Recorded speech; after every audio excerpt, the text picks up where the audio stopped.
Hello and welcome to It's a Code U, mental health support for those working in healthcare. This is a podcast created for healthcare employees to explore not only issues relating to mental and emotional health, but also unique challenges that those working in healthcare are faced with. Your hosts are Adina Tucker, a licensed clinical social worker with Dartmouth Health, and Jennifer Hinsey, an MSW also with Dartmouth Health. In honor of Mother's Day, we are going to take a look at how motherhood can affect the emotional and mental well-being of women. We'll take a look at everything from what we hear women report in terms of things that cause them to feel overwhelmed and depleted, all the way to more serious things like postpartum mood disorders, what that looks like, and what you can do to get help. The first thing we want to talk about is emotional labor. And this term was first coined by a sociologist, Arlie Hochschild, in 1983. And it was first used to describe a specific kind of work that's expected of those working in the service industry. But it's been expanded, and since about 2015, it's been used to include all of the emotional work that happens in the workplace, but also at home and across communities. Essentially, emotional labor is the work we do when putting someone else's feelings and desires before ours. And it's not difficult to see how this can be mostly done by women or expected of women, even. And the research shows this. I've heard it from friends, but also female therapy clients. And another thing that goes along with emotional labor is the mental load of a family or being a parent. So these are the things like planning meals, keeping an eye on when you're running out of something and need to get more, keeping track of when cleaning needs to happen, or organizing, being aware of anything and everything to do with your school age children and what they need for schooling or projects or deadlines, scheduling and taking care of medical appointments, dental appointments, maintenance of vehicles, organizing social interactions and dates, and of course, the emotional labor, which is comforting children, providing support to your children and your partner, budgeting, paying the bills, and the list could go on and on. There was a literature review published in the journal Sex Roles, and it can be found in the National Library of Medicine, but we'll post a link in the show notes too in case anyone's interested in that. But this literature review specifically looked at gendered mental labor. So, how is the unpaid work of household and childcare divided up amongst genders? And what's interesting about the study is that it included interviews, surveys, observations of routines, and experiments. So there was a big mix of the types of research methods used in the studies that they reviewed. And the overall finding was that women seem to perform the bigger proportion of mental labor, especially when it comes down to childcare and decisions around parenting. The other interesting finding is that women seem to experience more negative consequences than their male counterparts, such as stress, a lower life and relationship satisfaction, and a negative impact on their own careers. And it's important, I think, for us to be very transparent that these are not our opinions. This is what the research overwhelmingly shows. And we can certainly talk about why we think this is the case. But I will say that I have heard this from both therapy clients, personal acquaintances. That's been my own experience at times. So I'll say my own opinion as a therapist is that there's probably a number of reasons for this being the case. And I think that we can talk about how we can work towards changing it. But first, let's look at how this can affect relationships and mothers. So, obviously, this causes a great deal of stress for mothers if this is the case. But another thing to consider is how does this affect the relationship between partners? Certainly, it can be a breeding ground for resentment or negative feelings over time, or feeling just unsupported or even underappreciated. And I think that it's a situation that women also often find themselves in because of a few different reasons. I think gender norms have a lot to do with it. When you look at who is better at something than someone else, oftentimes I've heard from male partners of other people, oh, she's just better at being organized.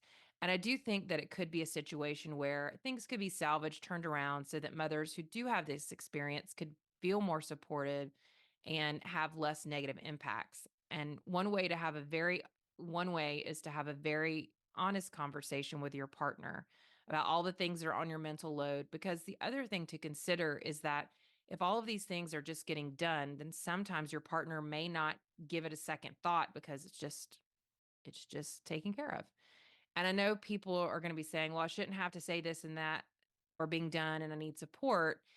And I do understand that feeling, but I think there's also something to be said for being direct. I wonder how many partners who are the non load bearing partners think that the other partner takes on so much of the load because they love to do it so much. And I mean, I'll say I do love organizing, and I would actually prefer to do all the organizing because it makes me super happy. But there are other things that I jump in and do that I'd be fine for somebody else to do. But why not ask to help when obviously she's good and she enjoys it? Like that might be the thought. Why would I ask to help if she obviously is better at this than me? And that might be true, but I think that sometimes it's just a matter of having a conversation of, "Can you take care of this for me?" Or, "I need you to take on this piece of the household," and not wait for somebody to read your mind or figure out what you need without you saying it. So have a conversation. Maybe even for yourself, write down all the things that you take care of and get really specific. And then I'd suggest from a grounded place, don't wait until you're annoyed and irritated to ask to talk about it, but from a cool headed place. Ask your partner for a conversation about this. Be honest that you're carrying so much of the emotional and mental load and it's really exhausting you. Ask if you and your spouse can go through all of the things you're doing and then clearly communicate. I need you to take care of some of these things. Maybe not this week, but starting next week, some of these things could be your responsibility. Let your partner take on what they say they will and be okay with them doing it differently. It doesn't mean it's wrong, it's just different. And if they forget appointments or things start falling by the wayside, well, then you can have another conversation.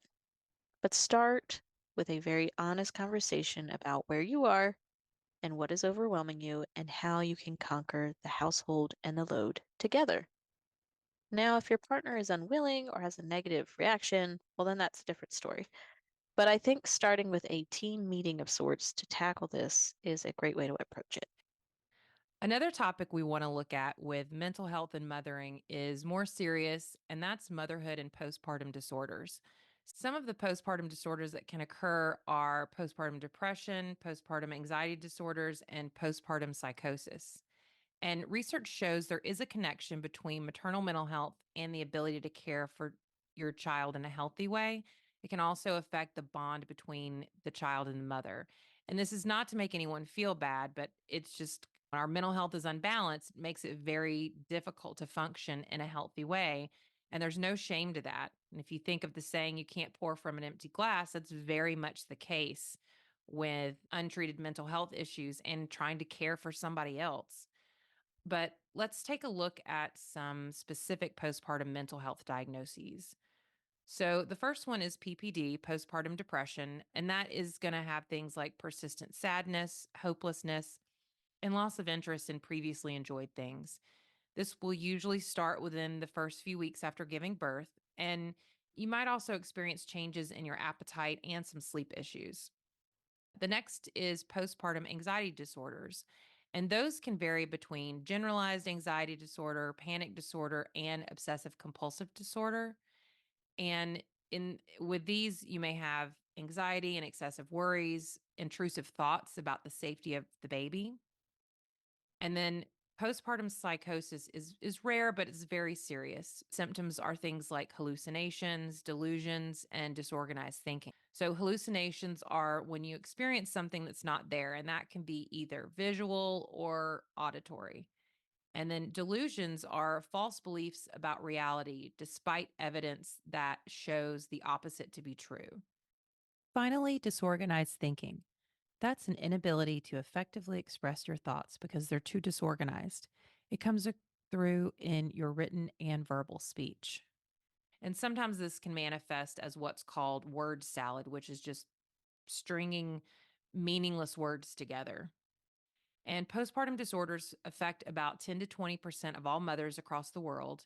There are such great hormonal changes with pregnancy and childbirth that your mood regulation in the brain can really be affected. And the connection between the neurotransmitters in your brain that work to regulate your moods and the way our hormones fluctuate when we're pregnant or have given birth can make a woman more susceptible to a mood disorder during her postpartum period. It's important to keep in mind that if someone's mental health history includes anxiety or depression, they might be at a higher risk for developing a postpartum mood disorder. Having a new baby can give any woman moments of self doubt about their abilities or even their sense of self because now your entire world is all about this new life. Additionally, women who suffer from postpartum mood disorders may experience even more of a negative self image and internalize these feelings, which only create more of a cycle of emotional distress. Postpartum mood disorders can cause the mother to create a barrier to being able to form a nurturing bond with her new baby. And then this can lead to feelings of guilt, maybe being inadequate as a mother, which in turn creates even more distress. And her partner may be witnessing the distress, and this could cause them to feel helpless, knowing how to show support, and there can be a breakdown in communication and more emotional distance between the partners, which will only make the mother feel more isolated. What the research says, and also we want to preface this by saying this is not meant to create any sort of blame or shame for anyone who has dealt with this. But what the research has shown is that the long term effects of an untreated mood disorder can contribute to children being unable to regulate their own emotions. And just the overall imbalance of the mother's emotional needs, which are dysregulated, and her ability to connect with her children, it all becomes a lot more difficult. This research comes from a study on maternal depression and child development.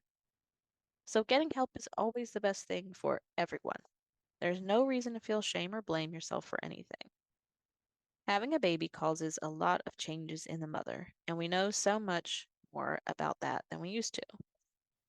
So, some symptoms of a postpartum mood disorder are there are emotional symptoms, and that I think I mentioned earlier persistent sadness, feelings of emptiness or hopelessness, unexplained or uncontrollable crying, intense irritability. And I will say, as someone who has two children, just to insert this here, some of the crying and such can be very normal right after birth, but if a few weeks later you still find yourself crying uncontrollably all the time, that might be a clue that maybe you might need to talk to your doctor. But the crying is normal. Some amount of crying within the first few days is normal. I've experienced that both times. So emotional numbness and all of these are symptoms that you might have a postpartum mood disorder and might need to see your doctor. There are some cognitive symptoms. So, mood disorders also affect cognitive functioning. So, you might notice difficulty concentrating, making decisions, or feel like you're in a mental fog.